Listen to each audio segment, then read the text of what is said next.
from the high desert and the great American Southwest. I bid you good evening, good morning, good afternoon, wherever you may be in the world's 25 time zones, covered like a nice warm blanket. And baby, in the desert, it's cold out there. This program, Midnight in the Desert, my name is Art Bell, and I have breaking news coming up for you. First, the rules of the program. It's Friday night. It's open lines. So, no bad language. 1 call per show. 2 drink minimum. As always, I want to thank my group. Telos, Joe Talbot, right here in Pahrump. Keith, my webmaster.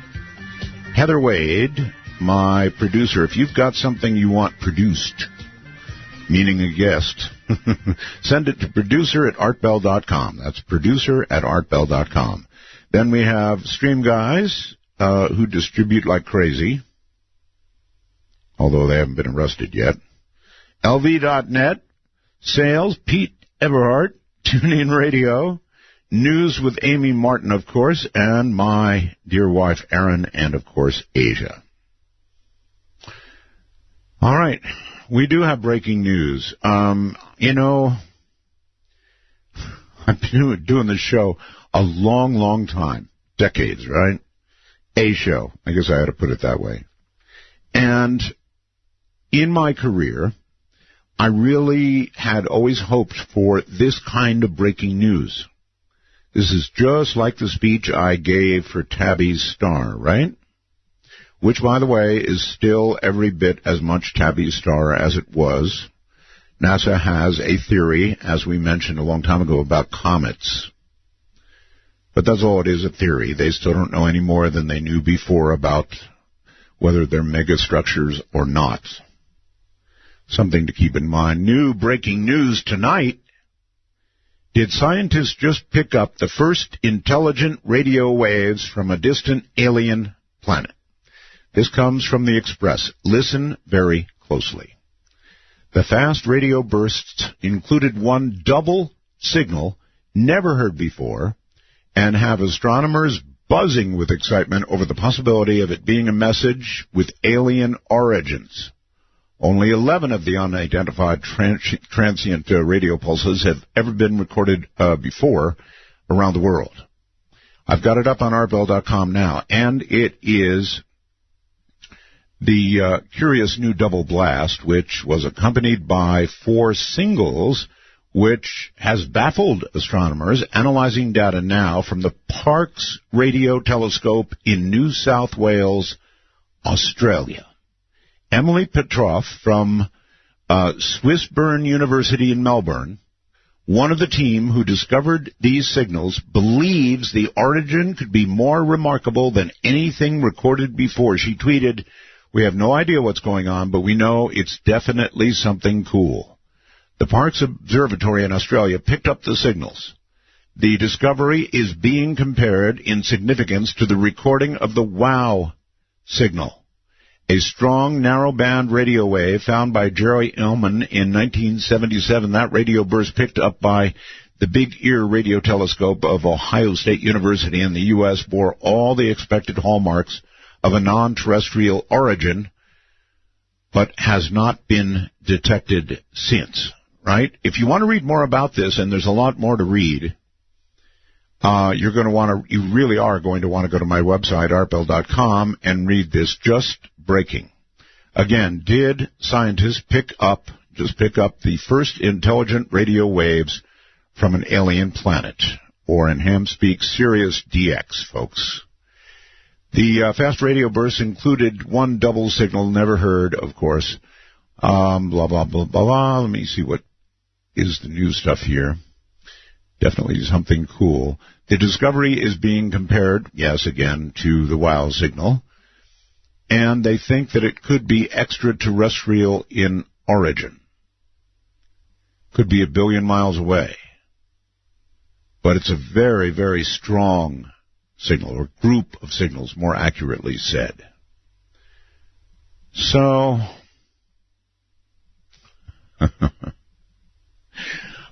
once again, we have breaking news in the category that I had always hoped to be able to read to you. Now, that doesn't mean that this is it. But when they compare the signal at a major university, a major radio telescope in Australia to the WOW signal, only a lot bigger WOW, I would say that this qualifies as the second big story to break on my short watch here on Midnight in the Desert. I'm sure other radio telescopes are going to be quickly honing in and seeing what they hear. But this is a big one.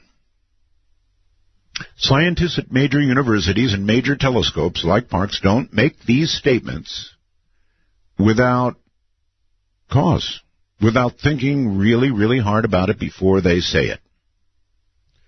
So if you want to read the story, it's just beginning, really. It's just breaking. On the Express right now, we'll see where the story goes, but it's a big story. I'm telling you. And we're breaking it here. Anyway, so there is that. Again, we're going to open lines. If you have a comment on that, if you have an early comment on it, you're certainly welcome to make it. There was an all-day long, it seemed like, standoff with a gunman in Colorado Springs in a Planned Parenthood building, shooting at people, hitting people. And so they got him. They got him alive this time. It could be a political statement. It could be just a crazy person. You never know. There's so much of this stuff going on now. You never know, right? The annual ritual of Black Friday, as we know it, is over now. The frenzied shoppers are gone. But this year, not as many of them went. How many of you put off Black Friday this year? Just didn't go. Decided, I'll wait for Cyber Monday. That's what I think is going on. I really think that Cyber Monday is where most people are doing their biz now. And I wonder how it's going to change America, don't you? I mean, if you can sit at home on your computer and you can get a better deal than you get by going to a brick-and-mortar store and fighting with other people about grabbing whatever's grabbable, then that's probably what you're going to do, and that's what people are doing, and it's just going to change the landscape of America, I think. What's going to happen to big shopping malls? You know what people are doing? I've heard, and I bet a lot of you do it too. You go to a shopping mall, you find what you like, because you can look at things and, put hands on, right? And then you go on the net and find a better price and order it there. Maybe with free shipping and no tax if you're lucky. And then there is this person on the wormhole tonight. Art. Who is this person? Adam, by the way. Art, make the change to Windows 10. Join us. I know you're afraid, but trust me, it's better. Once you've made the change, you will feel better too. We're waiting for you. We'll all be together. We'll all be happy. That's Adam. Sounds like something out of the Body Snatchers to me. All right, ladies and gentlemen, I hereby declare open lines. Anything you want to talk about is fair game. Anything goes, literally. I have, earlier today, I made a suggestion on my Facebook site that people suggest what they would like to hear for open lines, special open lines. Just one line, right? And I have a lot of suggestions here. Actually, over 300 of them came in a matter of hours. So I have picked 4 for our one special line. These 4 are the following. A weird addiction line. That's right. Lots of people have weird addictions. When I was in high school, I ate erasers. And I guess you could call that a weird addiction. I never had erasers on my pencil. Therefore, when I went to erase, I usually scratched the paper in school. Erasers. That taste, as an adult, has faded. So we've got the weird addiction line. Added to that, I have decided to take somebody's suggestion and open the I Hate Art Bell line. That's right. Somebody suggested an I Hate Art Bell line, so fine. If you hate me, call the number I'm going to give out here shortly. Another is the Soulless People line. If you are a person with no soul, when they were giving them out or whatever, they missed you. If you're one of those people, you're going to want to call the Soulless line. And finally, and not to be ignored to be sure, the Shapeshifters line. Now, this is only if you are a, dare I say, legitimate shapeshifter. That's hard to say. Shapeshifter. So, again, in addition to general craziness, we have the Weird Addiction line, the I Hate Art Bell line, the Soulless People line, and the Shapeshifters line. And the numbers for everything are as follows. I call this the talk. Sorry. Our national number is area code 952-225-5278. Easy, right? That's 952-CALL-ART. Now, if you would like to come to us via the cool way, and you've got a really good connection in Skype, then come on. It's easy. Put Skype on your phone, Android or Apple, or whatever, actually. It's free to download, and then, add us as a contact. We are MITD 51. That's in North America only. MITD 51. Now, outside the country, outside North America, that is, it's MITD 55. That's Midnight in the Desert, MITD. Case doesn't matter. 55. And wherever you are in the world, you can call us for free. Okay, let's see. We have a couple of more numbers to give out, and then we're underway. That is the first-time caller line, in case you have never called the show. Never have called the show. That number is area code 775-285-5800. 775-285-5800. I wonder if we're about to actually make contact. It sure does feel like it.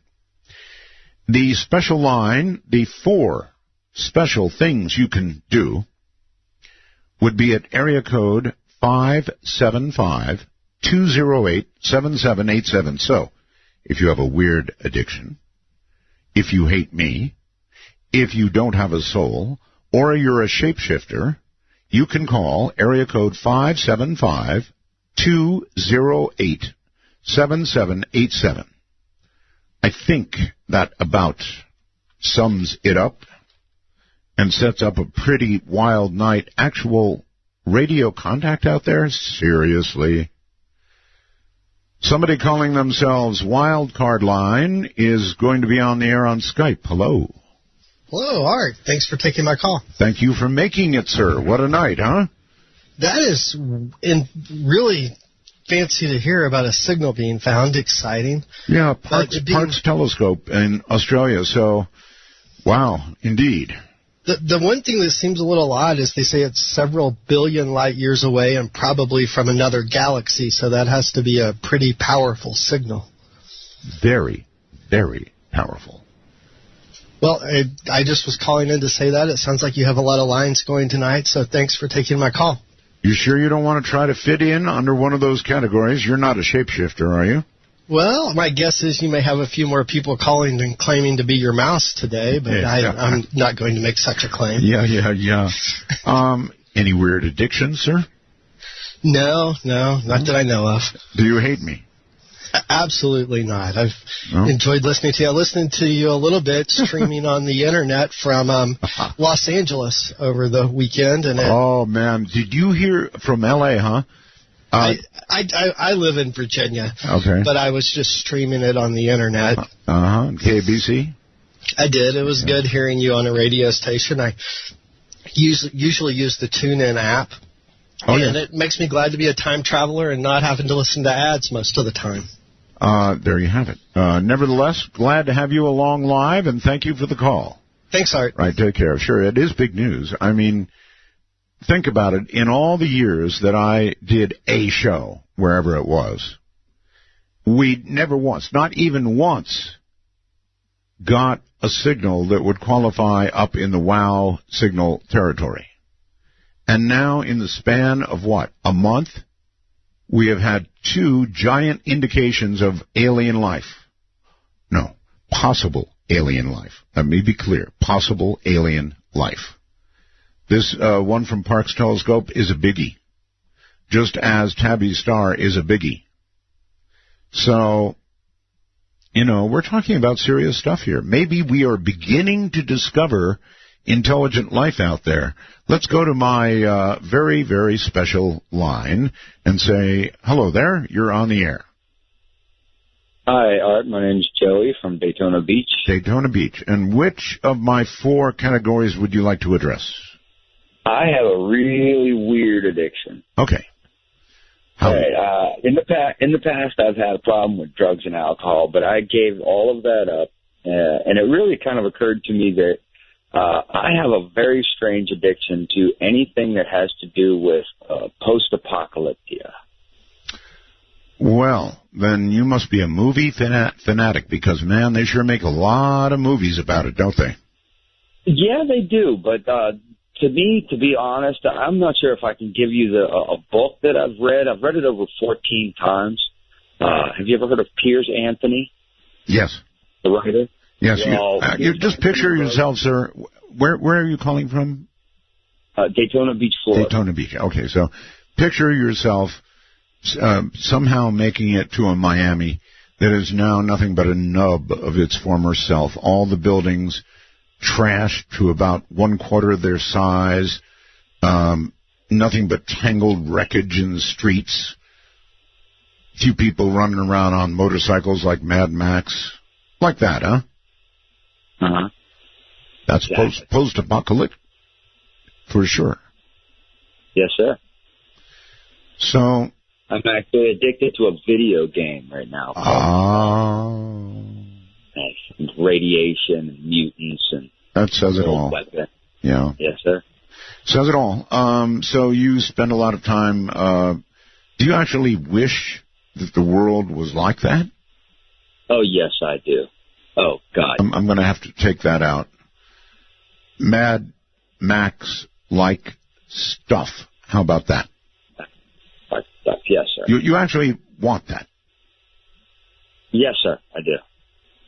You wouldn't miss the police in case you have an emergency, or the fire department in case you have a fire? No, sir, not at all. So let me dig in a little further here. I get the feeling that if the apocalypse came, that you would be one of the first out on the street causing mayhem. No, not causing mayhem. I would actually probably be a defender of people. The center of people? Yeah, the defender. Oh, the defender of people. So you would be a defender of the apocalyptic criminals. Not the criminals, of those being oppressed by the criminals. Those being oppressed by... Well, okay, that's fair. Yeah, there wouldn't be any police, so you would essentially be a cop. Yeah, I guess, yeah. So you would have to create that which you just saw destroyed to help people. It's pretty weird. Pretty weird, sir. Yes, sir. All right. Thank you very, very much for the call, and it does indeed qualify as weird. He would like a post-apocalyptic world, one in which there'd be Mad Max stuff going on, right? And one in which he could participate by probably putting on a cloak of some sort, perhaps with a big A on the chest, and run around and save you all from what would be coming. First-time caller line, you are on the air. Hello. Mad Max stuff going on, right? Hello. Going once. Going twice. Washington. I know you're in Washington. Hello.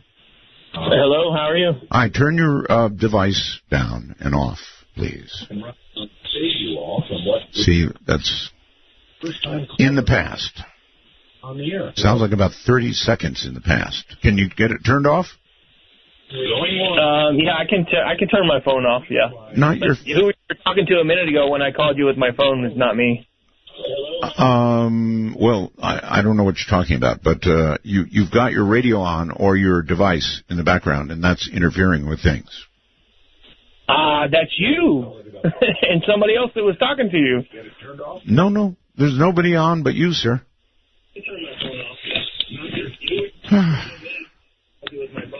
Oh, darn.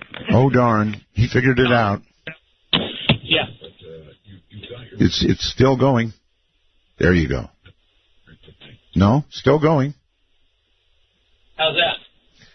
Way better. It took the better part of a minute, though. Oh, yeah, I just got up and went and turned it off. So how are you this evening? What should I talk about? What? You're asking me what you want to talk about? Well, yeah, because I was listening to someone else talking to you on the radio and on my phone. Because there's a delay, which you ignored and drove me nuts. Oh, sorry. I didn't mean to drive you nuts.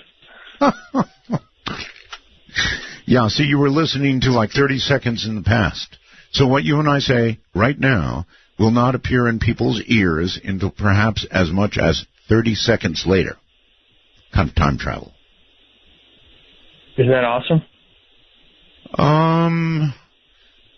Fairly awesome. Anyway, you're here now, so surely you had something on your mind when you dialed. Yeah, actually, I did. You were talking about which different conspiracy theory, I guess, basically, if I remember correctly, and I was doing some postal exam work and stuff. So I'm new to the Shelton area. Okay. So all right. So do you mean one of my special lines? Is that what you mean? Yeah, I'm not either one of them. I'm just a human being, you know. United States citizen with a Social Security number. Prove it. Okay. How do I do it? Do I need to go show you my Social Security number? No, God, no. Don't give it out. Okay. We've got 4 special lines. You could comment on any of those things. Do you hate me? No, not at all. No, you seem like a really nice guy.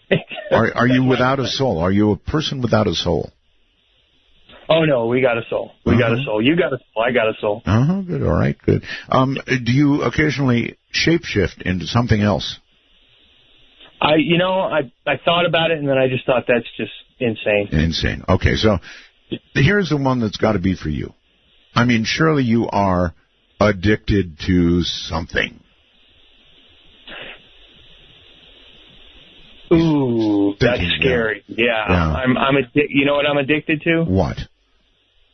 People. I enjoy being social. Really? Yeah, isn't that weird? It is, because I consider myself basically antisocial. Really? I mean, especially with the job that you have, right? Especially with the job that I have, actually, sir, yes. I'm kind of antisocial. Oh, well, I mean, as in, like, getting out in the community, maybe, or what? Because, I mean, you're definitely verbalizing a lot out there. Well, that's true, and people don't understand it. You know, I do a radio program. I talk to potentially 5 people, right? And right. So people don't get it. You know, in real life, I'm pretty, I wouldn't say antisocial. Well, yeah, I am antisocial. Kind of antisocial. It's like... Well, I mean, you know, that's your opinion, and we all have those What is the actual what do they say? There's an expression, right? That visitors like fish after 3 days start to stink. Ooh. Pretty antisocial, right? Are you? I don't know. I can't smell you over the phone. We don't have AT&T. AT&T will have smell phones shortly, I'm sure. Are you sure? I figured it would be Verizon. Actually, now that I think about it, it'd be horrible. Or do you think Verizon will beat them to it?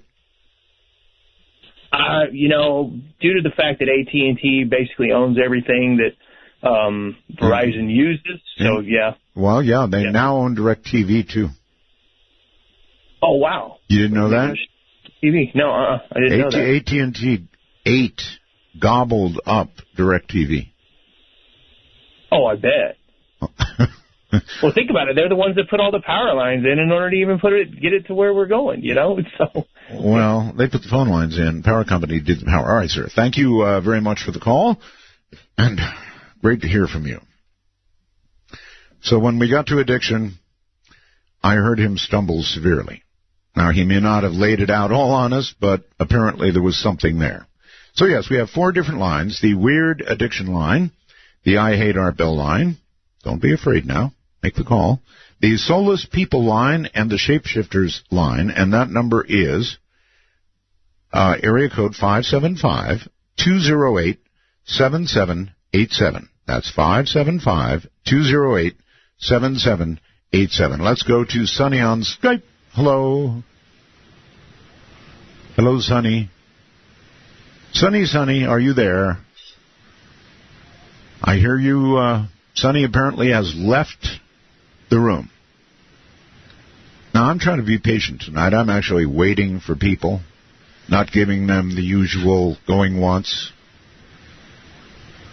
going twice, go on. All right. Up to the state of Washington we go, and you're on the air. Hello. Hello. Hello, Art. Hi. Hi. Art, I was going to say last night they had a replay of your first show of Graham Hancock and Crystal Gale, and I so enjoyed it. It was wonderful. Thank you. You're very welcome. We are glad to have put that on, and it was a good show. It was kind of nice to hear Crystal again, huh?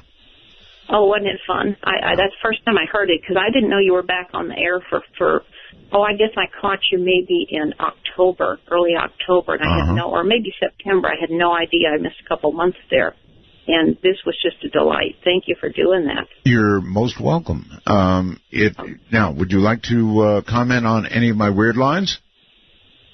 No, I can't fit into one of those tonight. Almost everybody has an addiction, though.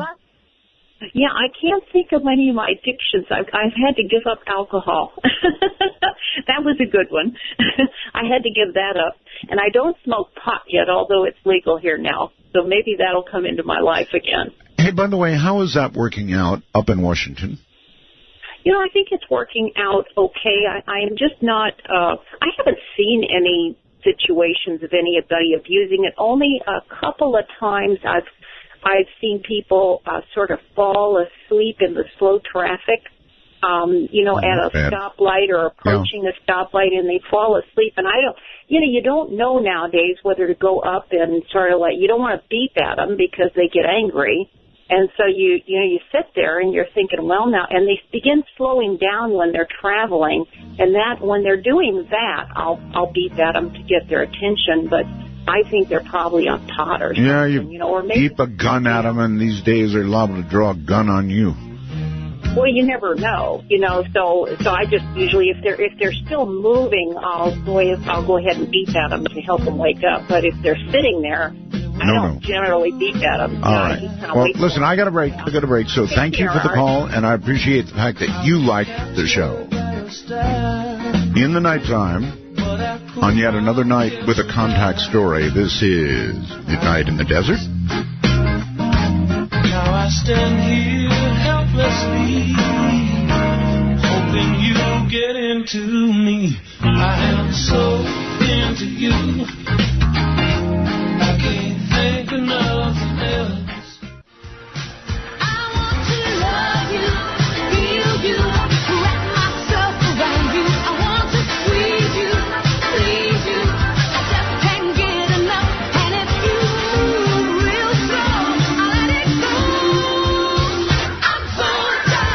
Take a walk on the wild side of midnight. From the Kingdom of Nye, this is Midnight in the Desert with Art Bell. Please call the show at 1-952-225-5278. That's 1-952-CALL-ART. Or North America gets us on Skype at MITD51. Internationally, MITD55. And we have, in addition to everything else, all the normal craziness. Serious breaking news tonight. A possible alien signal being received at the Parkes Radio Telescope in Australia. Now, you're welcome to go read the story yourself at artbell.com. It doesn't say it is an alien signal. It says it could be. They actually use the word extraterrestrial. So we may be in a time, when I'm telling you what I have been waiting for and waiting for and waiting for virtually all my life may be in the process of coming true. And then let us not forget, along with everything else, if you have a weird addiction you'd like to cop to, if you hate my guts, if you are a soulless person, be interested in talking to a person who doesn't think they have a soul, and or a shape-shifter, then you can call our special line designed for any of those weirdnesses. It is area code 575-208-7787. Now, I blew right through the break in the first half hour, so I'll take care of it this half hour. But, boy, there is a lot of news cooking out there of just the kind that I love. I mean, I really, really love it. And I'm getting so many Skype calls that I cannot see who I'm about to be answering. They're actually covered up. I'm moving Skype calls as I speak. All right, Phantom, I believe it is. You're on the air. Hello. Hello, Art. How are you? I'm just fine. What an exciting time. It is. Hey, I'm hoping you had a good Thanksgiving with your family. Everything's fine, fortunately. Thank you. We're safe. That's good to hear.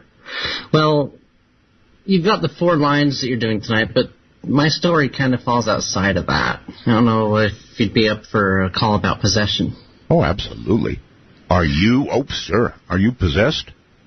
No, but in the past, I have a friend that truly believes that I was possessed. Well, then maybe you were. Why did your friend come to believe this? Well, her and I were hanging out at my house one day. I think we were about 14. And I don't really remember what happened, but she says I started slamming into the walls of the house and saying weird things, sounded like gibberish and just off the walls. Kept going up and down the stairs and... Well, I know that when I was 14 I was a little possessed, no question about it, but I'm not sure it was a demon. In your case, it sounds like it could have been. Well, she you might not like this part, but she refers to whatever possessed me as red, because my eyes turned red. You're right. I don't like that. She really said your eyes turned red? She did. Okay, so if I was with a girl and her eyes turned red, I wouldn't be with her anymore. Now, are you still with this young lady? Her and I are still friends. Friends. Distant friends. Like a call every now and then, maybe a Christmas card? Yeah, exactly. And a few years later, we were doing something, and just randomly I had a little cut on my hand. We don't know where it came from. Yes.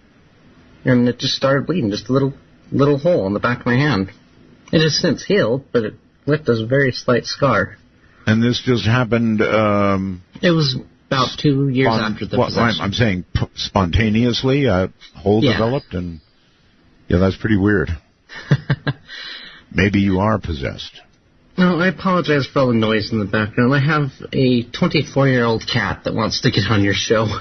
Aw. He's been with me all my life. I fully understand. Take good care of him. Is it okay if I plug the community I'm listening with? Yes, it's fine. I am chatting with the people on SorceryNet IRC chat in the Art Bell channel. Way to go, sir. I thank you for the plug. And, all of you. If you want to plug the group, there are many groups out there that monitor, discuss, trash this show, whatever it is they do. You are more than welcome to plug them when you get on the air. But I'm expecting some serious weirdness tonight. So, if you have a weird addiction, if you hate me, especially if you hate me, if you are a person without a soul, I know there's some of you out there, right? And or if you, from time to time, shape shift, then I want to hear from you. And we have a special number for that. That number is area code 575-208-7787.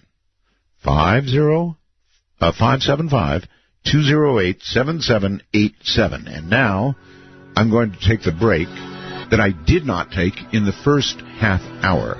I mean, when you have alien signals being received in Australia and so much more going on, you just don't have time for commercials. From the high desert and the great American Southwest, you're listening to Midnight in the Desert on a Friday night, 2 Drink Max. I'm Art Bell. It's 2 a.m. Figure it out. 2 a.m. That's too long.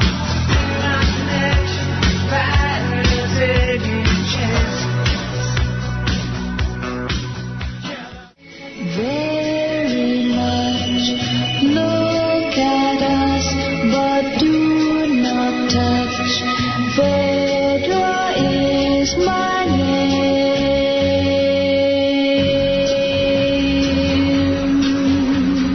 Wanna take a ride? Exclusively on the Dark Matter Digital Network. This is Midnight in the Desert with your host, Art Bell. To call Art, please dial 1-952-225-5278. That's 1-952-CALL-ART. I think Aaron has it right. He sends through the wormhole, strange addiction. I'm addicted to searching for answers to paranormal questions. This is what brings me to your show, night after night. And I believe it's your addiction as well. Yes, Aaron, it is. That is an absolute addiction of mine. I cop to it. And that's why I'm here. And boy, am I being fulfilled lately. First we have Tabby's Star, and now from Australia, we've got the possibility of, it is what they're calling a WOW signal, or equivalent to the WOW signal, from the Parkes Radio Telescope in Australia. So if you're just catching up on things, you're going to want to definitely catch up on that. Let's go to Monroe, Louisiana, I believe. Hello, on my strange line. Hello?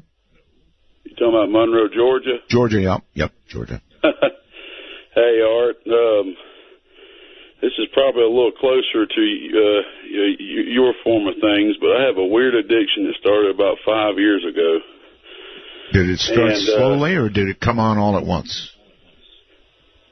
Slowly, okay. Because pretty much me and my wife split up, and instead of me going to some of my older addictions, I discovered ham radio.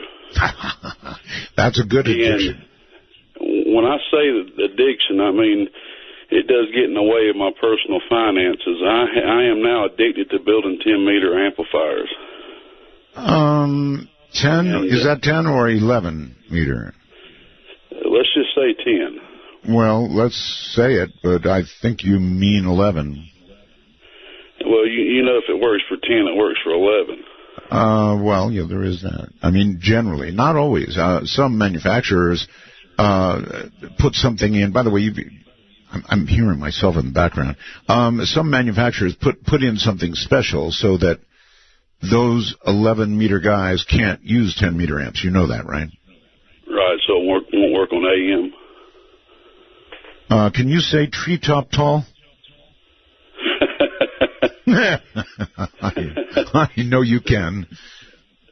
Well, you know, I can't help it. I mean, it's so bad that my own mother has seen me while I was asleep, literally building and soldering with my hands up in the air like I'm actually building an amplifier. And the only reason I hadn't got into the ones with, multiple output filtering, because I just hadn't got that good yet. So tell me, sir, the world of CB these days, has it become more polite or has it descended into post-apocalyptic chaos? If you want to get to the polite, you go over to up above channel 40. And, all right, I can't honestly talk to you in all good faith. My brothers out there are listening. I know. But I have a love for both areas of the spectrum. We'll just put it that way. All right. Well, get a license. That's what I would say. Become a real ham. Join us. It'll be all right. Kind of like the guy told me about Windows 10. You will become happy. Let's go to Matt. Hello, Matt. Hi, Art. Hi. First things first. Yes? I have weird headphones. My audio plays back. Can you hear me fine? Can you hear yourself through it? I hear you just great. All right, awesome. I have a strange addiction I'd like to tell you about. Fire away. I am addicted to something known as role-playing. Are you familiar with Dungeons and Dragons and that sort of thing? Of course, yes. Oh, absolutely. Let me tell you, this got started way back in high school. I work 9 to 5. I have all this normal life, but when I get home, I get on the forums. I type up all this crazy stuff. I go in the woods with PVC swords and my buddies. It's crazy. Feels like I'm 10, but it's amazing. I get it. No, I do get it. It can really take over your life. You know that, of course, right? Oh, absolutely. I don't even want to get started. Well, you've already started. But, I mean, it really can take over your life to the point where every spare minute, and perhaps you're even trying to figure out a way to play at work. When I'm at work, I just think about getting home and playing my half-elf ranger with a +1 bow. It consumes my life. You have a +1 bow? I have a +1 bow in Dungeons and Dragons. Yeah, very impressive. I know. And so you spend virtually every free minute down in the dungeon with the dragons. Absolutely. I don't think I'd change my life. It's fantastic. Do you think you'll ever get married? That's a good question. I don't know. Yes, it is. I mean, if it was like The Wife or Dungeons and Dragons, then what? I think I'd have to, when the time comes, I'd choose The Wife, but if she's not into the whole thing like I am, it's not going to work. So, maybe you'll luck out and you'll meet this gorgeous gal online playing Dungeons and Dragons. Oh, man, that'd be amazing. But that sort of thing only happens in, the games and the movies and that sort of thing. That's why you need a Dungeons and Dragons dating site. That sounds almost as bad as an idea of a paranormal dating site, You said it, I didn't. Thank you for the call, sir, and good luck with your I was going to say life, and wife is what almost came out. I would say stay single, and when the real time comes and the real gal comes, you'll know it. Okay, you're now on the air on Skype. Hello there. Hi there. Hi. So I have a strange addiction. Good. What is your strange addiction? So I collect pictures of this Japanese idol girl. I think I'm looking at her right now. Is she the gal on your Skype? Yes. Uh-huh. Very pretty. She is. I have over 2 gigabytes of pictures of her on my hard drive. Really? Yep. Do you have any plans to travel to Japan and try and see her in person? Yes, I do. That is a little odd, sir. What do you expect your reception will be? What do you hope for? I hope to meet her in person. At least see her. And do you think she'll look one time into your eyes and say, Ohio gozaimasu? It would be nice. She's a pretty girl anyway, so there you go. Yes. That is kind of an... It's I don't want to say it's at the level of stalker, but I mean, if the police came in your house, would her picture be, like, plastered everywhere? Not quite. I do have a little tiny framed picture of her. It sits on my desk. Uh-huh. It's very subtle, but, you know. I bet a lot of girls have that, you know, I don't want to say problem, but maybe it's really a compliment. All right, sir. Yeah. Well, listen, thank you very much, and she's gorgeous. Thank you. So good luck. Take care. I'm Art Bell.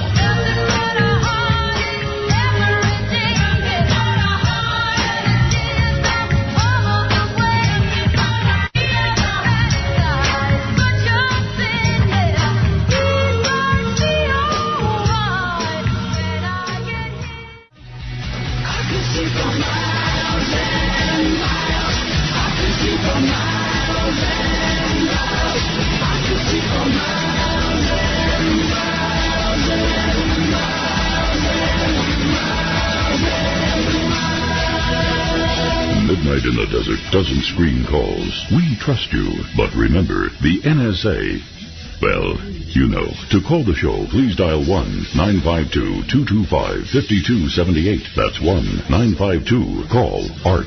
In every way you can imagine, this is a cool night. We've got breaking news. The Parkes Telescope in Australia thinks they may have received a signal from an intelligent species. And I'll leave it at that. They do make that statement. Honestly, they do. If you want to read the story, go to artbell.com and read it. So this is the second gigantic story I've broken in a month in this category.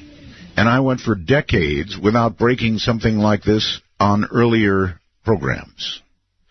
So I thinks it's exciting. I think it is very, very exciting, actually. Then we have general open lines, anything goes, 2-drink max open lines. We have one special line, which I invite you to call. Weird addiction line. Been quite a bit of response to that one so far. The I Hate Art Bell line. What other talk show host opens a line for people who hate him? The Soulless People line. Of course, they would fit in with the I Hate Art Bell line, but nevertheless. And then, of course, the Shapeshifters line. All of those can be responded to by calling. Area code 575. This is in Roswell, New Mexico, you know. Area code 575-208-7787. So your call is being routed through Roswell. 575-208-7787. Skype at MITD51 in the U.S. and Canada, MITD55 elsewhere. On my multiple line, you're on the air. Is this me? It is you, yes. It is me. I hate Art Bell because he has a 2-drink maximum. Did you catch yourself at the beginning of the show when you gave the rules, you said 2-drink minimum? Well, yes, I know. There are some people who depend on my mistake every week for that and prove it later in the show.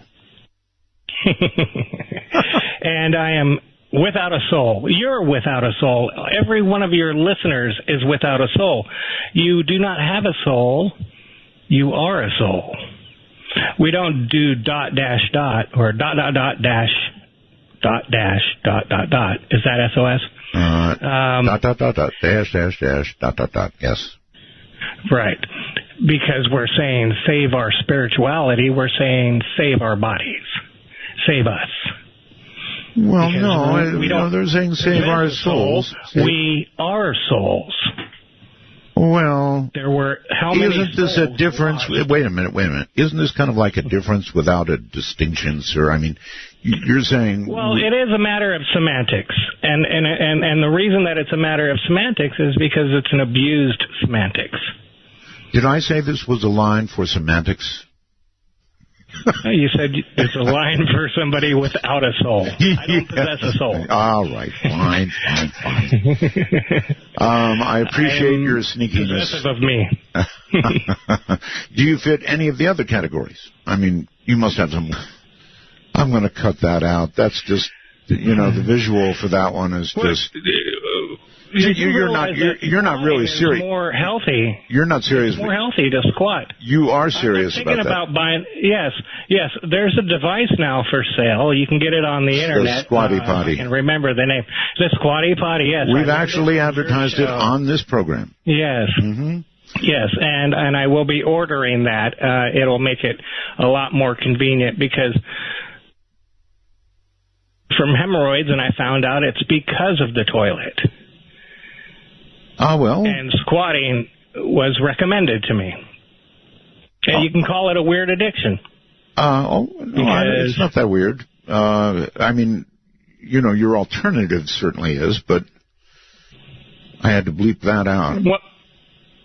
Okay. No, I'm fine with that.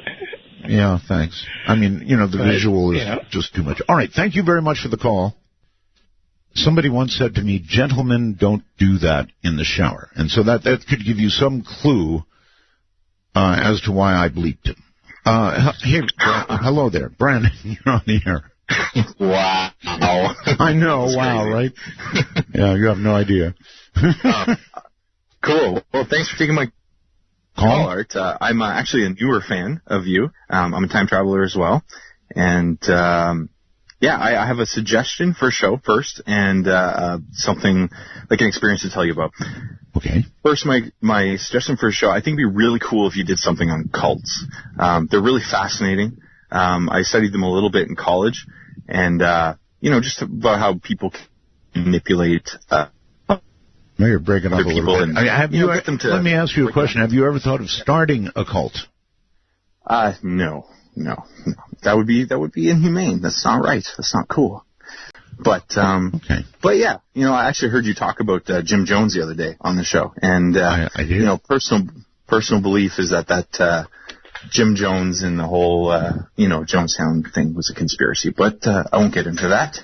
But just a suggestion for a show. There's lots of info about it. Okay, wait. You can't leave it like that. What kind of conspiracy? Well, don't you find it odd that 1,000 people would just kill themselves? Like that to start. Well, if you study cults, you're going to find out why. Well, yeah, I mean, I don't know. I just think, okay, well, first off, the whole Jonestown experience was, so basically in Guatemala, 1,000 people drank cyanide poison and killed themselves, and it just I don't know, the experience. The whole situation it's very fishy. Like the Senator Ryan, or there's a senator who went down to investigate it. Congressman, I think, yes. Yeah, congressman. Yeah, he went down and to investigate it, and then he ended up getting killed while he was down there because people were, feeding him notes that they wanted to leave. And, that's right. Yeah, that's just one example of a cult, but they're really fascinating. Overall cults. Well, okay, I'll go along with you. It is fascinating that people will submit their will to somebody with a lot of charisma like that. It is odd. And it's kind of like people are giving up everything else in their life, their own, in essence, soul and willpower and everything else, and giving it to the leader of the cult. It's true. Yeah, it's weird. Crazy. Anyways, that's not why I called. I do want to tell you as a suggestion for a show. Sure. But yeah, no. You talk a lot about near experiences, and you talk a lot about life after death and consciousness, and definitely my favorite shows. You did a show a couple weeks ago with a gentleman about past life regression, and I honestly I've listened to a lot of your shows. I listen to them all the time, and that to me was the most fascinating show. And it really opened my eyes a lot. But I had a strange experience with the whole out-of-body experience. I've listened to some of your shows where the people kind of explain how to do it. You get in that meditative state, and you kind of find yourself in a sort of trance where you feel this very, very strange vibration where your consciousness kind of leaves your body, and it really freaked me out. But when it happened to me, it it clicked in. This is an experience I had when I was a very, very little boy. And I went and I talked to my wife about it, who's she's a little skeptical. I talk about your show all the time with her, and I'm trying to convert her, but it's work in progress. Anyways, I told her about this, and she clicked in, and she's like, I had that same experience when I was a kid, but I couldn't really describe it. Really? Very fascinating. So I'm interested. Like, do other people have this experience? Like, it's a very strange feeling that you can't really explain, where it's vibrational is really the best way to describe it, where your consciousness and your body are like separate, and it's really strange. But I think, your viewers and your listeners, if they've had that experience when they were a kid, they know what I'm talking about. Well, I had thank you. I had Dr. Kaku on the show the other night, and he admitted, when I told him, I said, Doctor, scientists have just verified lucid dreaming is real. And Dr. Kaku immediately, obviously up on the latest in science, said, that's right, Art, they have. And just a few years ago, the concept of lucid dreaming was something scientists laughed at, right?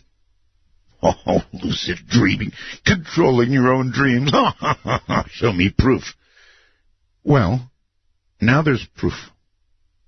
Lucid dreaming is real. Dr. Kaku said so, and I knew about it before the program. It's fairly recent science, but when it does finally become proven, then a good scientist is willing to admit, well, yes, it's true.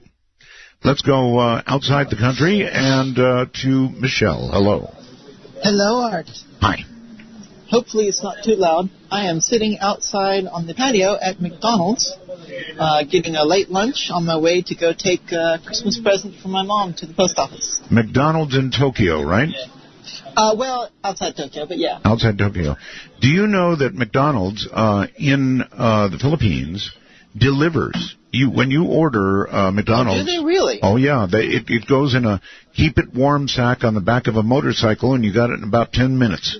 Yeah, a lot of places here do that, but not McDonald's. I know some of the local cafes and stuff do, and that kind of thing. You can get ramen. They've got a ramen truck that's got this special metal case that goes on the back, and they can stack it up on the back of a motorcycle. And there you go. It's crazy.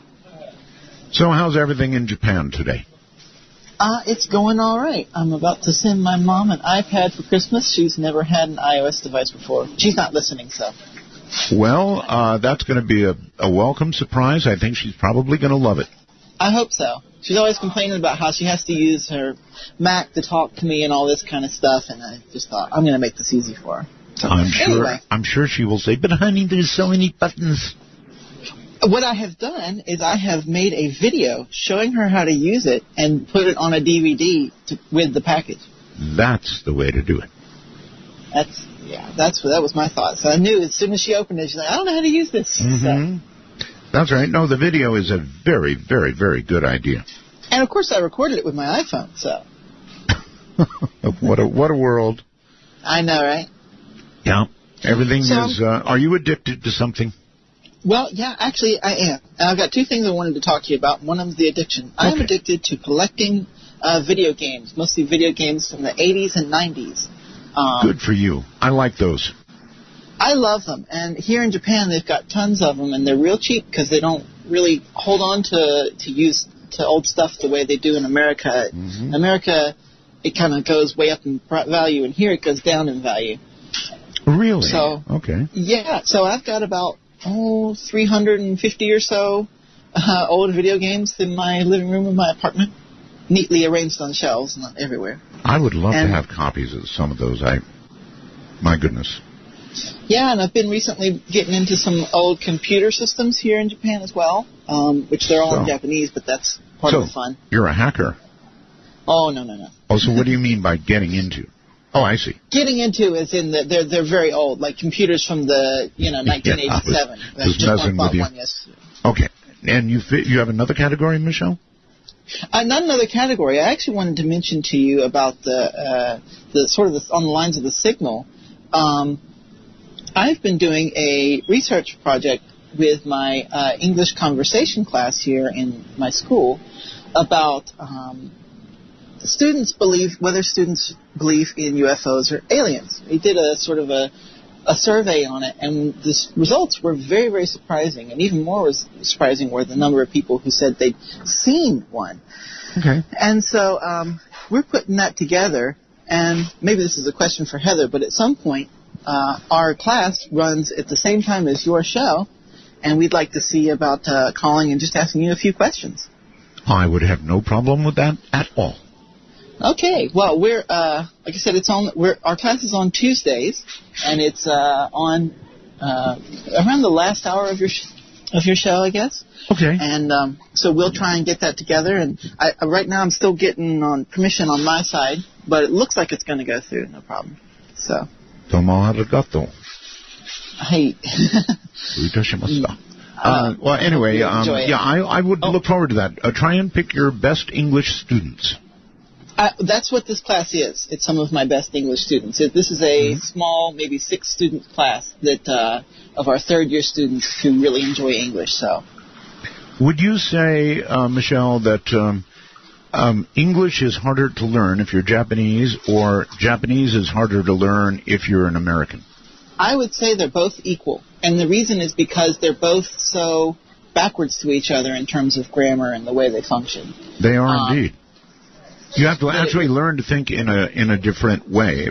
People don't know. You really do learn how to just think and talk in a completely different way. The Japanese actually read from the rear of a magazine or a book to the front, right? Right. When it's printed, generally old-fashioned vertically way. Yeah. If it's printed in the sort of the Western way, it won't be. But you mean if it's in kanji? Well, sometimes they'll print books. Like most books are printed, vertically, right? From right to left, right? But if they print books horizontally, yes. say if it's an instruction manual for something sure. or something like that, then it'll be from left to right. So it makes it like doubly backwards because there's two different writing systems. It does. That's exactly right. All right, Michelle, thank you so much, and I'll look forward to hearing from one of your students. I guess on Tuesday. That should be actually, that's kind of interesting. That should be kind of fun. And it is such a very different culture, the Japanese culture, that yes, as you begin to integrate with it, you have to actually begin to think of everything in a very sort of different, reverse way. Even socially, it's kind of an opposite. And listen, I want to remind people, I've seen several on the international line, and for that matter, the national Skype line. If I don't answer right away, just redial. Just continue to redial.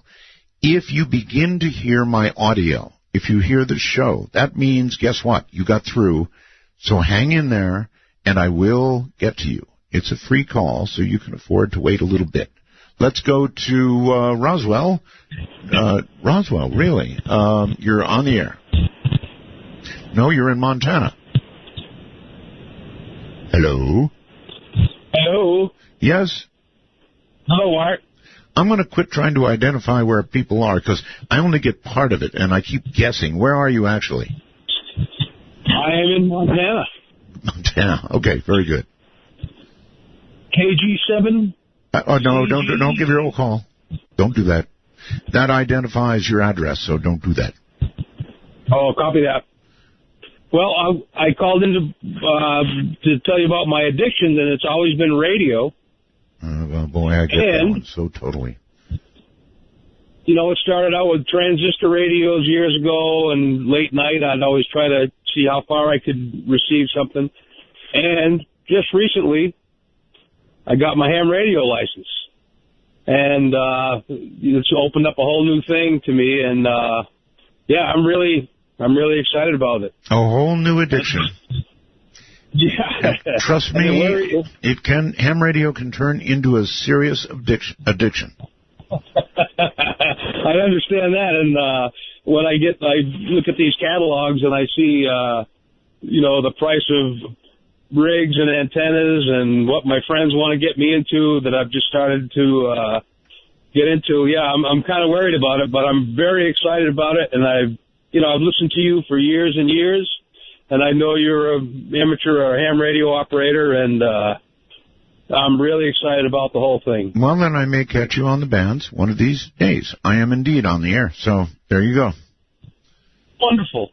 Okay. Well, it's a pleasure to talk to you, first-time caller, and it's an honor to talk with you, my friend. Thank you so very much, and take care. Yes, ham radio is, even in this modern day and age of iPhones, I've got one, wouldn't be without it, but it's not the same as ham radio. I mean, you can sit down after you get your license. Yes, you have to study a little bit, but you can sit down at a table with a radio and with an antenna outside, and you can talk to people all around the world who have an interest now similar to yours. It is a very, very exciting hobby. So I can't stress strongly enough, look into it. Really, look into it. Let's go to, I guess, Virginia. Hello. Hi, Art. This is Plas Bond. I'd like to give a shout-out to Debbie, the Wise Owl, and the rest of the gang at Midnight Fans Way to go. Group. Way to go. And I'm listening on WTWW, shortwave, 5085 kilohertz. Nice segue. And, I am really having to rethink how much this program, since it started on July 20th, has got me spatially challenged in trying to assess all the incoming communication. And I think the only way to do it now is to have a lucid dream and go into a out of interplanetary body experience and perfect that so that I have the vision coming from all directions, 360 degrees spherical. So I can keep one eye on Tabby's star, well, the one eye on all the stars, actually. I'm the one eye on the source coming from another galaxy that the Parkes Observatory is picking up, and my home star, of course, in the Pleiades star cluster. Can you believe your home star in Pleiades, really? Right, I'm a libertarian from the Pleiades star cluster. So the point I'm trying to make here is it is quite not just a coincidence, but an astonishing how much interstellar traffic we're getting these days. Well, consider, sir, consider in the last month, we've had 2 really hot hits in this area that we haven't had in decades and decades. I mean, it is really exciting. It is, and if we're going to have any more of these, we're going to have to start, assessing the way we deal with communication traffic among planets and stars.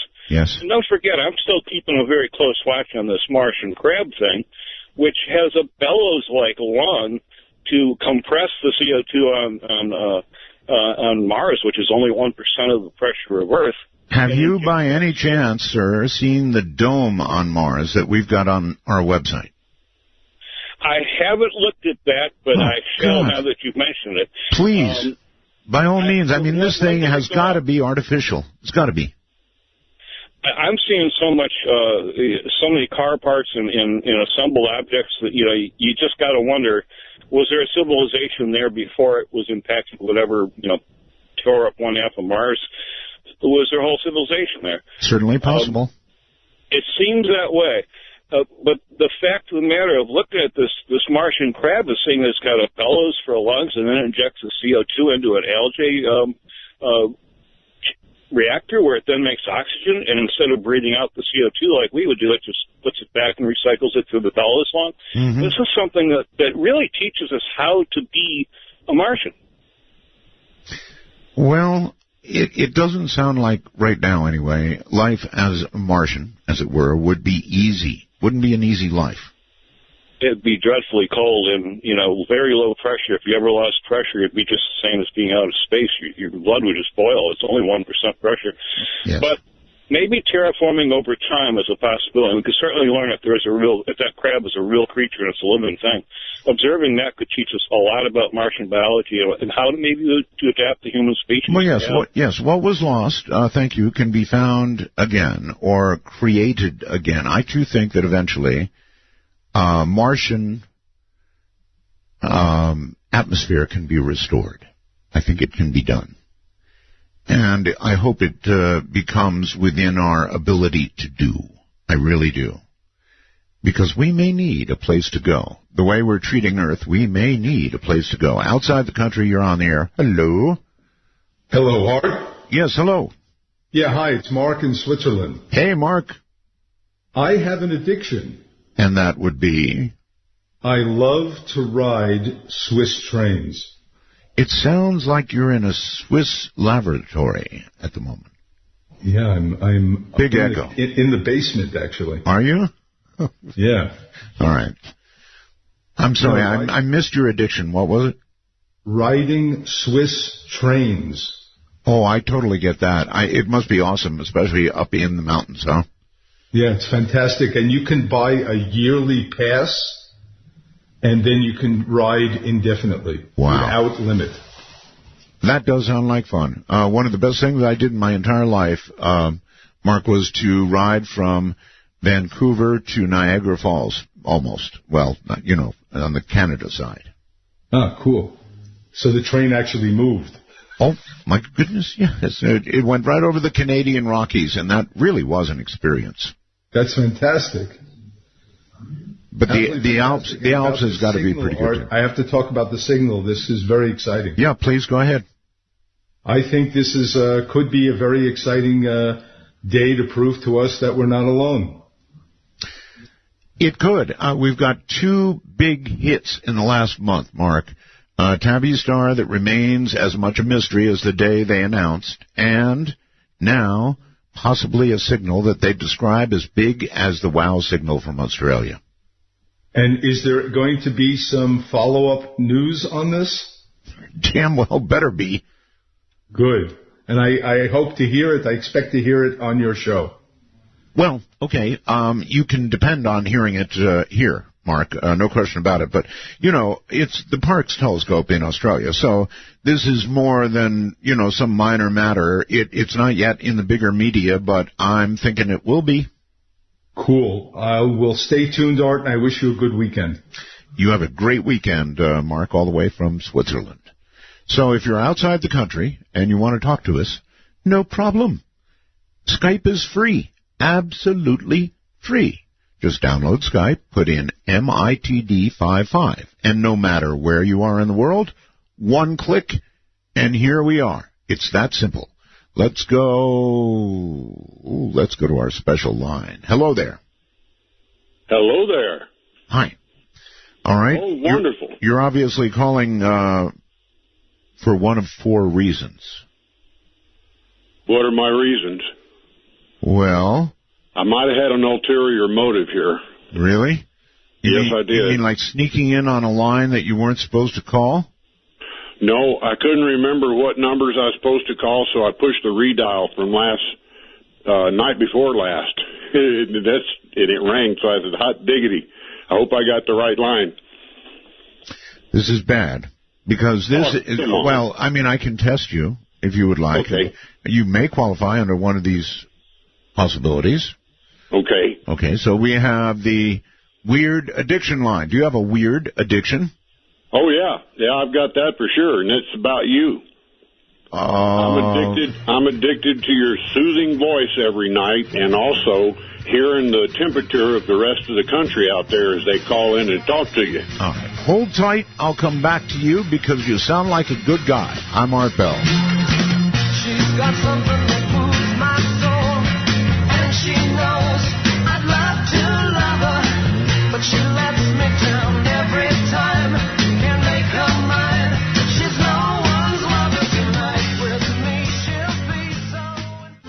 The clock strikes 12. And Midnight in the Desert is pounding packets your way on the Dark Matter Digital Network. To call the show, please direct your finger digits to dial 1-952-225-5278. That's 1-952. Call Art. Listen, for all of these things, I just read stories that I get. I have no way of verifying that Parkes has indeed received this. Now, could this be a false flag story? I've been waiting for the right time to use the phrase false flag. Yeah, could be, you know. We live in an information age, and a lot of it's really twisted. However, it does look like a valid story to me, so we'll see. Hi, on the phone, you're on the air. Oh, good. Wonderful. Back on the air, actually. That's wonderful. Art, I wanted to take you back about 4 lunstroms back in the day where we did a lot of faxing back and forth to you. I remember that. Oh, Lord. We had you bouncing around the Radio Shack one night, a handful of us out here in Radio Land. And it was when we were first talking about remote viewing and stuff like that, and you were adamant to the fact that you just were not too sure about it. It just, and then one caller called in and said that he had remote viewed you there in your little radio. I remember this, and I found something that I had lost, and I'll be damned. No. Yes. Well, that was one. Oh, it may have been. But the one that I was involved with is I sent you a fax real quick because I could never get on my telephone line. I could never call you. Right.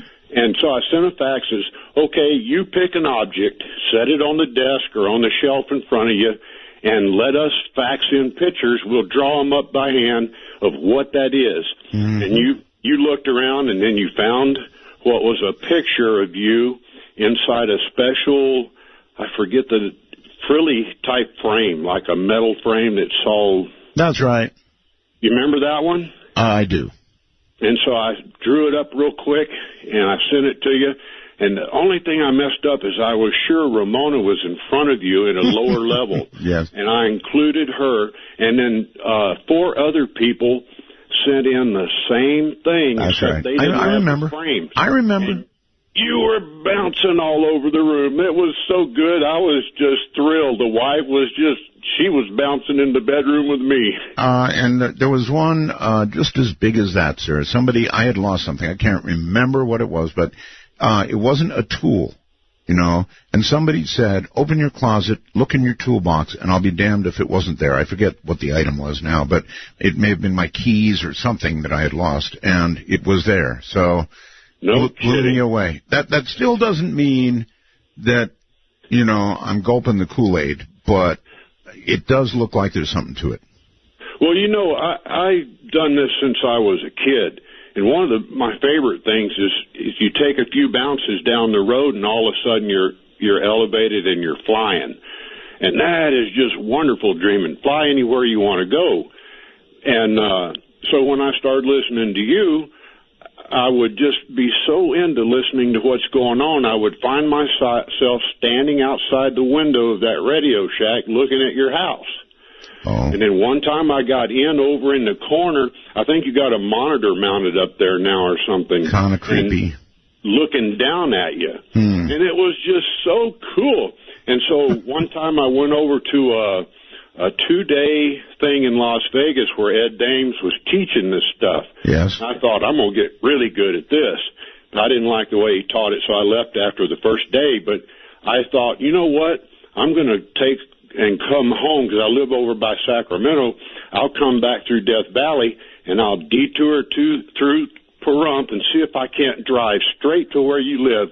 By golly, I did. Mm-hmm. And I got to see your big antennas and all that stuff. Yes. And those antennas. You said you had about 440 or something like that volts on them? Almost 400 volts, yes. Well, is there any appreciable amperage there? Not a lot, but there's enough. It could be, I've got to go, sir, regarding my antenna. It could be used. Let's put it that way. At the moment, I ground it. And I do that to protect my radios because that kind of voltage destroys radios. That's kind of how I found it. It destroyed a couple of my radios. So there is enough current that, it could be used to charge things. It could conceivably be stored and used. It's something that should be looked into. And for years, I have invited people, somebody of substance, science, to come and do some measurements on the voltage on this antenna. It is really substantial, and I want to know more about it, other than going out there and getting myself shocked all the time. So I would like to know more. I can tell you this, and this is intriguing for anybody who knows a little bit about electricity and electronics. I have a big sort of Frankenstein switch so that I can turn, actually disconnect the antenna and put it on ground during any storms. And I can sit there going click, click, click, click that fast, and I will get a giant blue spark every single time. So it's not like it has to build up. It's whatever it is always there. There's no recharge time for it, or at least none that I can see. And look at this. This message says, the dudes at Belgab want to know how you like your coffee art. What is it about Belgab? Those vaguely lovable people have a disturbing interest in what I eat and what I drink. Disturbing. They bugged me one day until I finally told them what I had for dinner, and it strangely, unnervingly seemed to satisfy them. My coffee black, always black. And why do you want to know these things? All right, to Skype we go. Hello. Hello? Hello. Can you hear me? I hear you. Okay, but you gotta promise you'll believe me when I tell you. Well, I don't know if I can promise that. Now, you're calling on a laptop, right? Yeah. Okay.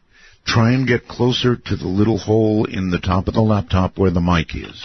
Can you hear me now? Better? I hear you, yes. Okay. Because this isn't actually my computer, but I swear I'm a shapeshifter.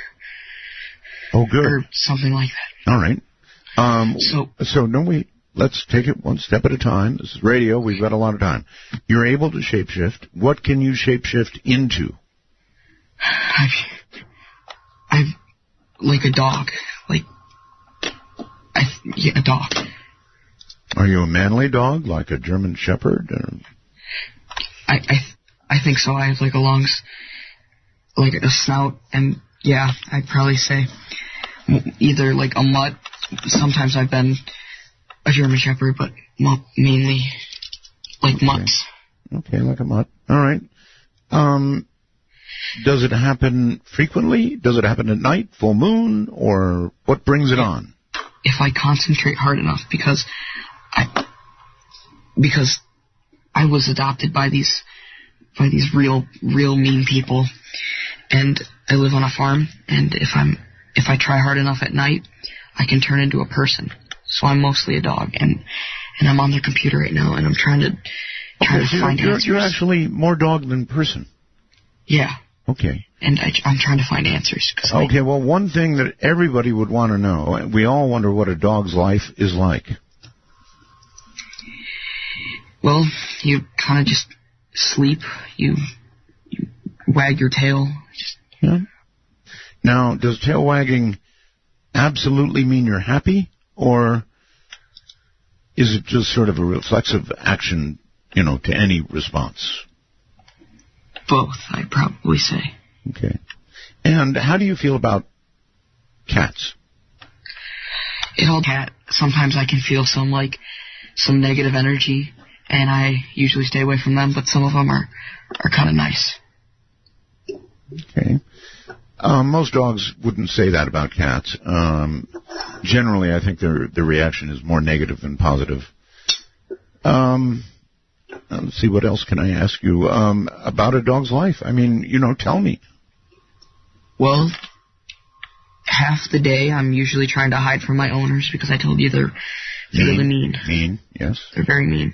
Yeah, some people are really mean to dogs.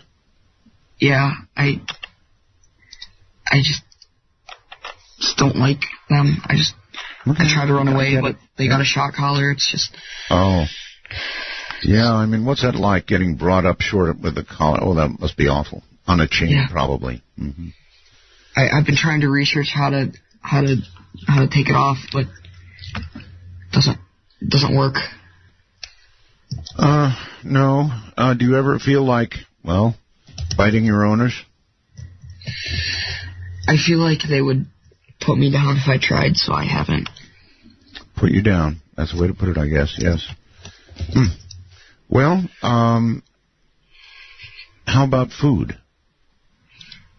I mean, they sometimes leave out table scraps, but I usually have to eat the gross dog food, and I don't like it. So even as a dog, it's gross? it's gross. But you gotta eat or you'll die. Well, that's true. I'm trying to think of anything else I can ask you. I'm just trying to be quiet because I don't want them to wake up and hear you admitting that you're their dog. That's very worrisome. All right, well, listen, I wish I could on the spot think of more to ask you. Oh, shit. But I can't. Oh, God. What? They're coming upstairs. You're going to have to change. I gotta go. I'm sorry. I gotta go. See you later.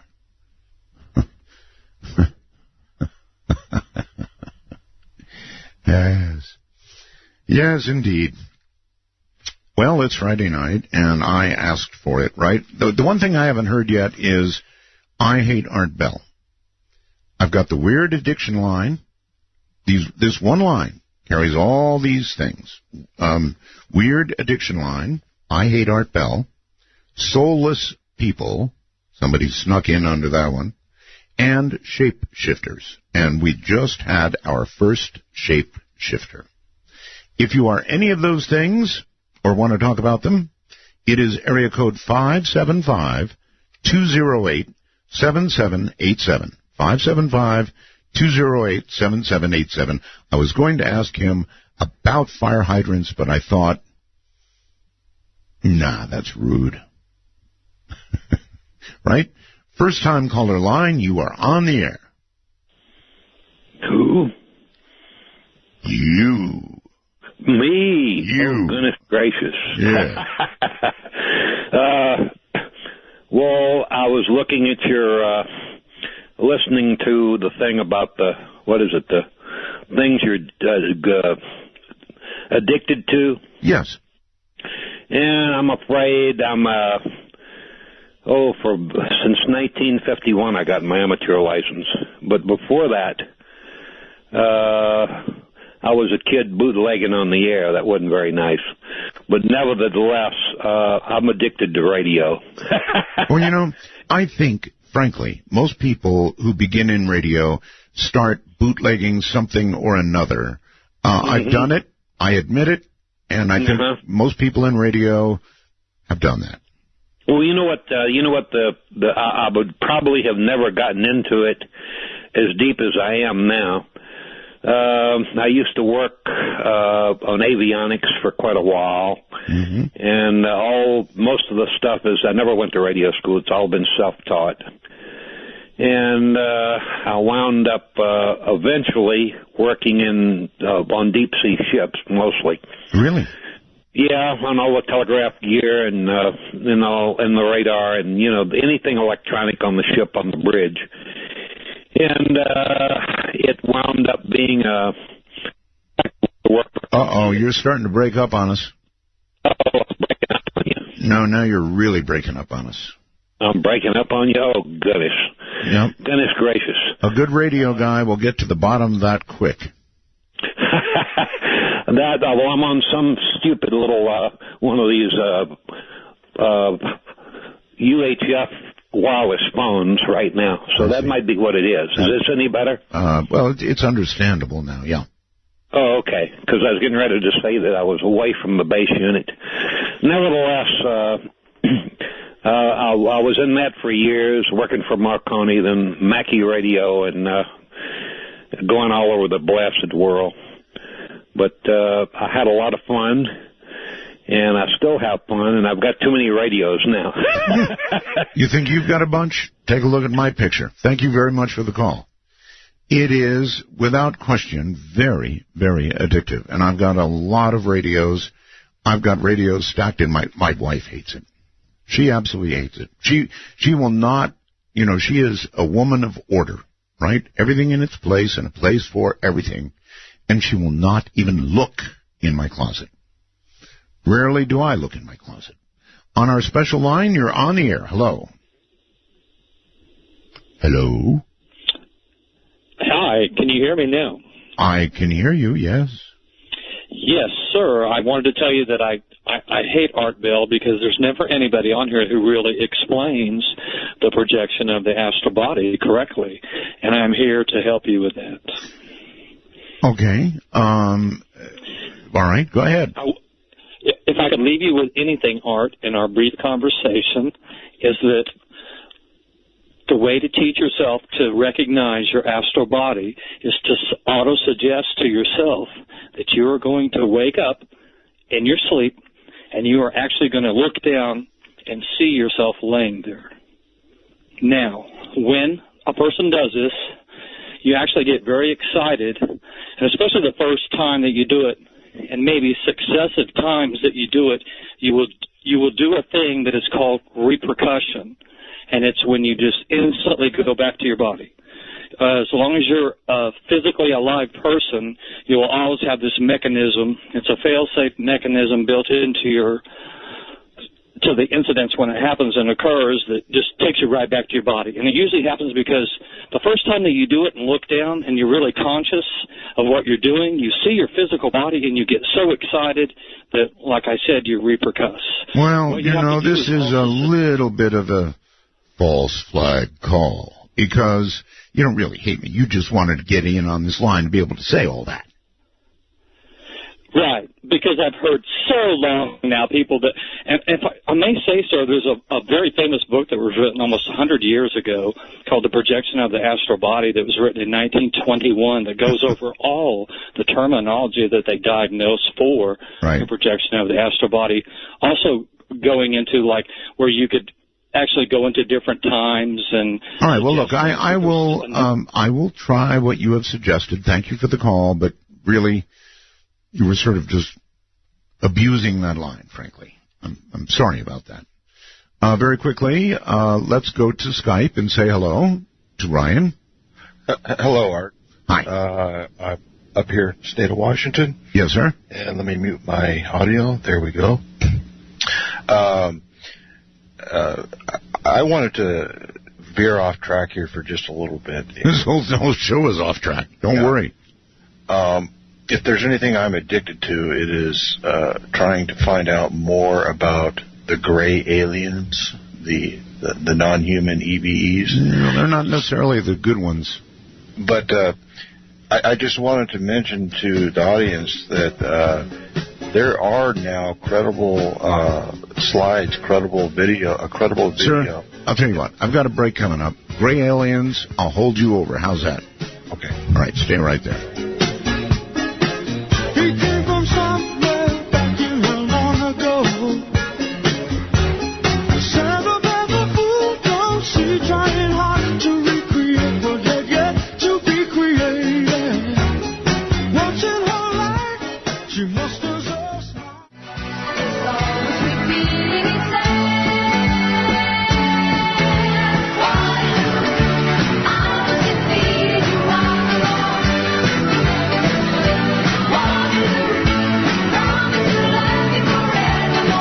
Midnight Matter can be explored on Midnight in the Desert with Art Bell. If using Skype from your computer, please be sure to use a headset mic and call MITD 51. That's MITD 51. It is.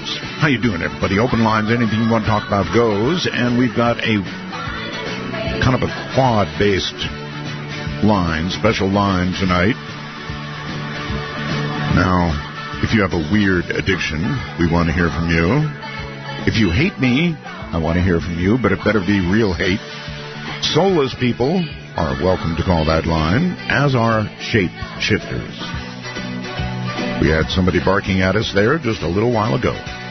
The number to call is area code 575-208-7787. 575-208-7787. Let's go back to Ryan. You're back on the air, Ryan. Yeah, Art, I was wondering if there's anybody in the audience that would like to view credible, possible images, slides, video of actual gray alien non-humans. Heck yeah. Okay. The good thing is that all you have to do is go to artbell.com and look up Roger Lear's show and look at the material that he presented on his show that day. Dr. Lear. I happen to know quite a bit about this case. Just a little background.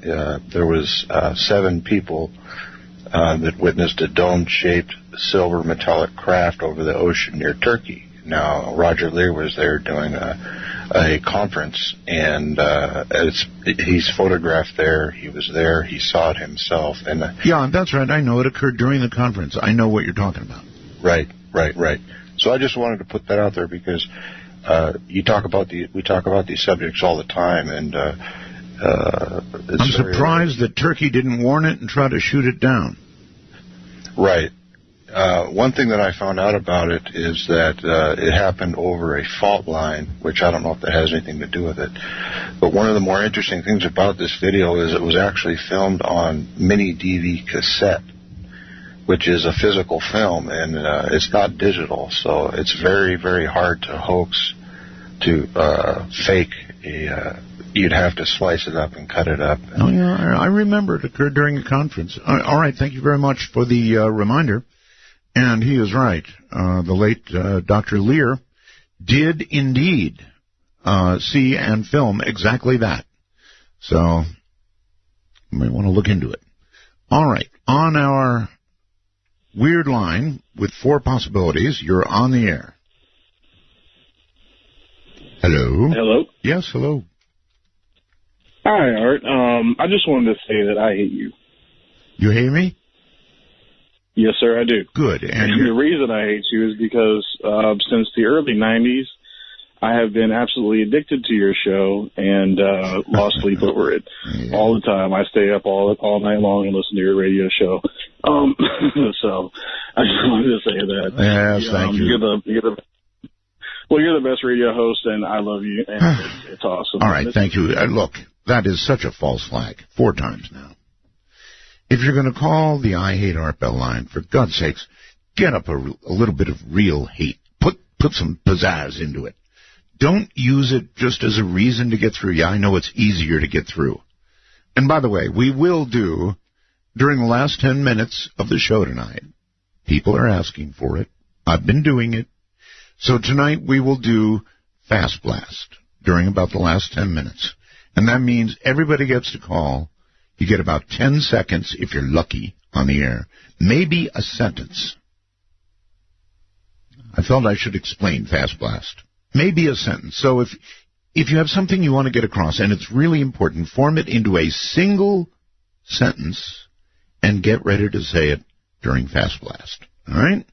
Let's go to Kennewick, I think, Washington. Hello. Teacher Chaka no Wookie. Boonwona Tepe Art Bell. Ho, ho, ho, ho, ho. That sounds like a Native American Santa. No, that was my Jabba the Hutt impersonation. All right. Well, welcome to the show anyway. Hey, Art. Well, I'd probably say I hate you for being on hold for 2 hours. Yeah? That's fine. I'm actually surprised that there hasn't been a lot of people talking about your top news stories about the first contact on the radio. That's like... Well, you know what, sir? I think, number one, it takes people time to absorb this, and they go read, and we've got to figure out if it's real. It certainly sounds real. I'm familiar with that telescope. It's one of the biggies that look for this kind of thing. So, yeah, it could be real. It's just... There's a lot of reactions to this sort of thing. One of them is negative. A lot of people either get scared or they don't know what to make of it. It's something you got to process.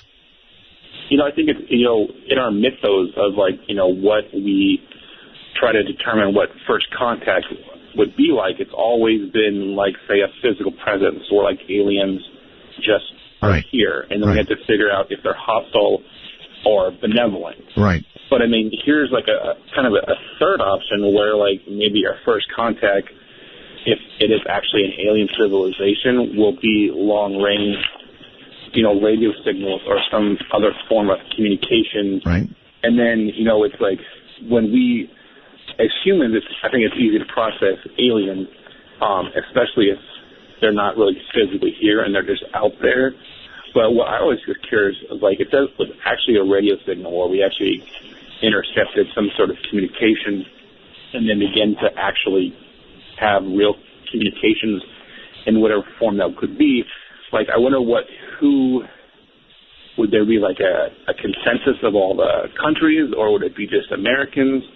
And then, once we get further, invested communicating with these aliens and we further, culture, I mean, right now, at least in America, there's so much like cultural upheaval about everyone. Well, you know what? This is so much overused, sir, but I do think this. I think that if it was a verified alien signal, that it would bring the world together to some great degree. Really? Yeah, I do. I really do. So I don't know. I think we're still in the. I don't think we're paranoid against aliens. I think we're paranoid against other countries. Because any communication that we have with aliens, where it's radio, who's going to control that? And then you have, all the. I mean, I know we have supposed allies around the world, but that's, they're tentative at best. If some deal can be struck with, an outside force with technology that will give another country the edge. Well, okay, think about this. Think about how horrible it would be if we did get in communication with aliens and all they wanted to do was speak to Putin. I know, or some other country. I mean, I'm not American-centric that it should be us. I mean, I think there's a huge chance that aliens come here and they look at America with, a military force that's the greatest size of all the first 10 countries combined and be like, whoa. Yeah. Well, I mean, they might want to just speak to the Swiss. You could understand that. Or the Belgians or something. Right. I'm still there? Oh, yeah. I thought you were saying something. But no, I would just think that what I'm really interested in is if we see a culture that maybe has superior technology, but we do not like their culture or the way they handle themselves on their own planets, I would be surprised if there wouldn't be some pressure to cease communications if we don't like the way in which their culture acts on their own planet. Maybe like there's, two distinct gender groups, like a male and female, and one is like, like a really... that's a pretty interesting question. What if we got in touch with an alien race and it was nothing but males or nothing but females? Yeah, that's interesting. They didn't even understand the concept. I mean, there is such a thing as reproduction without members of the opposite sex being available or needed. Right. All right, well, listen, thank you very much for the call. That's a good point, actually, isn't it? Imagine that. If we encountered a race of beings that was different enough that they didn't require or didn't have an opposite sex, so there'd be a lot of things they wouldn't understand. Well, and I might add a lot of things they wouldn't fight over. Cynthia, you're on the air. Hi, I have a couple of addictions I'd like to share. Certainly. My first is milk, and believe it or not, I spend more on milk than I do on tobacco every week. Really? Yes. Well, either you don't smoke a lot, or you really drink lots and lots and lots of milk.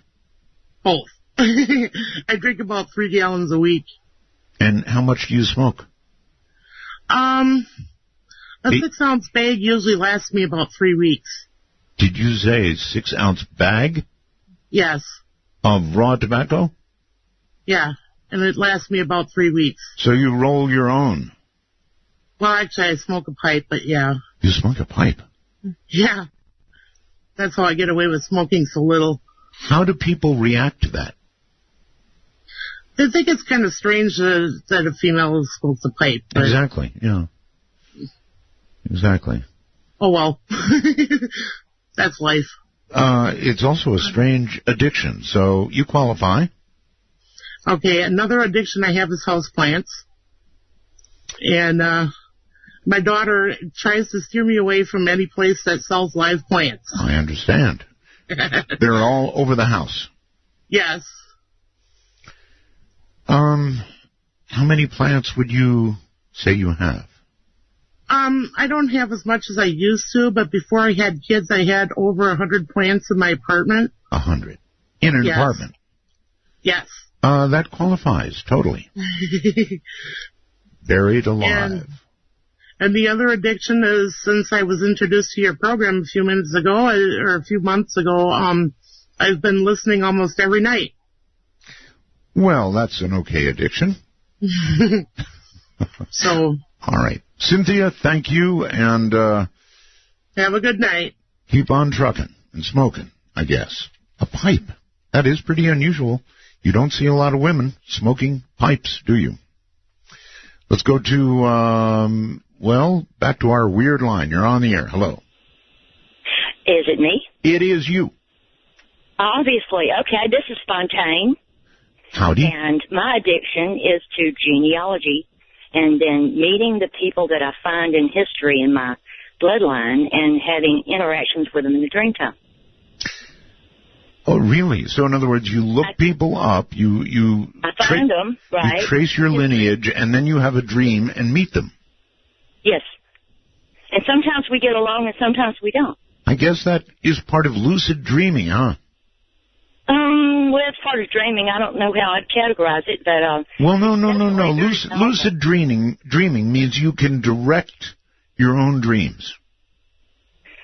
Yeah, but technically you're supposed to be able to do that before you go to sleep, and I don't do that. I just go, okay, I'm going to dream tonight, and what is Spirit going to bring me? And then if they bring me one of my dead ancestors, then we have an interaction. Okay. Well, in other words, I'm not saying I want to meet my dead ancestor tonight. It's like I'd like to, but I never know what they're going to throw at me when I dream. So, you know. So when they send the dead ancestor, it's like really cool. Do they don't actually throw things at you? Well, no, I mean your family. But they do throw things at you? Art, we could stay on the phone for hours if I told you everything. So they do throw things at you? Sometimes, yeah. Like one of the shadow people. And I had a positive experience with a shadow person, and I'd love to talk to you about that some other time when we're not off topic. I can only imagine. Yeah, it's really fun. I have a big time in the dream time. But genealogy is fascinating. I advise it for everyone. All right. And I can't stop. When I start doing it, I can't stop. I time warp when I'm doing it. Right. And I can't stop. That's an addiction. Yeah. All right. Well, thank you very much for the call. That's actually sort of interesting. She can research her family tree, come up with something she'd like to talk to, and there you go. Strange. Amanda, you're on the air. Hi, Art. How are you? I'm very well, thank you. Good. 3 quick things. Yes? If I may. The first, I know the signals from space are very exciting, but there's another breaking story, and I thought you'd have more of a personal interest in it. And that would be? I think NASA found Abby Normal on Mars. Yes, I know. I've seen the photograph. It does look like a mouse. Absolutely. Does it look like Abby? Oh, I don't know. A mouse is a mouse is a mouse. Oh, I thought there was a personal connection. Okay, second thing. Whose idea was it for the "Do you hate me" line? I don't know. Somebody, I asked for ideas earlier on Facebook, and somebody suggested that one, and I thought, why not? Oh, so I was wondering if maybe you thought your stalker was that stupid, or maybe hated you that much that maybe it was a trap. No, it's not a trap. Okay. I thought maybe people hate me, would like to express it, and so why not? Well, I think a lot of people hate your stalker, so, if we can goad him into maybe revealing himself, we'll go get him. All right. And the third? The last thing is my strange addiction. My weird addiction. And again, it started shortly after your return. Yes. And it's to your wonderful fan group on Facebook, Art Bell's Midnight in the Desert. I'm addicted. I must be there every night. I get depressed if I fall asleep for one of your shows and miss it. The wonderful, intelligent, insightful people. And back in the day, I know you don't like these stories, but back in the day when we were all younger, I used to listen to you, and people in my area just, maybe they'd be asleep or not interested, but I knew there were people all around the world listening and thinking about the things you were saying and dreaming along with you and everything. But now that you're back with social media, it's so interactive, and it's such a wonderful community, and thank you. And it's a wonderful addiction. I'm glad I'm hooked. All right. Well, thank you, and thank you for the plug. I'm more than happy to have everybody plug, the social site that they're on. There are so many of them, quite a few of them actually, that sort of chat along as we do the program. So if you have one and you want to plug it and you're part of it, do it when you're on the air, and you will do nothing but grow your group. Right? Why not? Hello there on our strange line. You're on the air. Hello. Hello. How are you doing, Art? I'm very well, thank you. Well, I don't know how to put this. I'm not a shapeshifter, but I have had an astral projecting person come in my home. So you've had somebody astrally projecting show up at your home? Yes, sir. And could you visually see them? Did this occur during a dream? Were you awake? How did it manifest? I was wide awake, and the electricity in the room became so powerful. I thought an angel was going to manifest, is what I thought, because it was so powerful. My cat completely freaked out. It certainly wasn't an imagination. Yep, cats know. Yeah. So what did this astrally projecting person do? They were probably here to curse me. Oh. To harm me. Well, that's not good. No, it really wasn't, but I'm very protected. I have to tell you that I am an active intercessor, spiritual warrior, and so there are certain people that might try to. Oh, yeah. Well, if you're a spiritual warrior, I'm sure you dispatch them quickly. Actually, I think it was the angels. I can't take any credit for it at all. Well, an angel